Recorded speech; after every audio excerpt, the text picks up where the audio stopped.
Hello everyone. In this video, I'll show you how to create a Crypto.com account. First, download the Crypto.com app from your app store. When you open it for the first time, you'll see the welcome screen. Before signing up, tap on the button that says Invited, add sign up code. A new field will appear. Enter your referral code. This code gives you a sign up bonus once you complete a few steps after registration. After entering the code, tap Confirm. Now, tap on Create New Account. Enter your email address, then tap again on Create New Account. You'll now be asked to verify your email. Tap Open Email, choose your email app, and look for a message from Crypto.com. Open it and tap the button that says Create an Account. A new screen will open inside the app. Next, enter your mobile number and tap Continue. A verification code will be sent to your phone.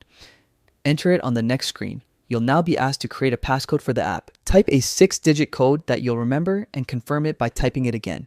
After that, you'll need to verify your identity. Tap Agree and Continue. A pop-up will appear to start the verification process. Choose your issuing country. For example, if you're in the Netherlands, select that. Then choose your ID type. You can use your passport, driver's license, or identity card. The app will ask for camera access. Allow it. Take a clear photo of both the front and back of your ID. Then follow the steps to take a selfie. Make sure you're in a well-lit area and follow the on-screen instructions carefully. Once your documents and selfie are uploaded, the app will begin the verification process. This may take a few minutes. After you're verified, your account is ready. You now have a Crypto.com account. Thank you for watching.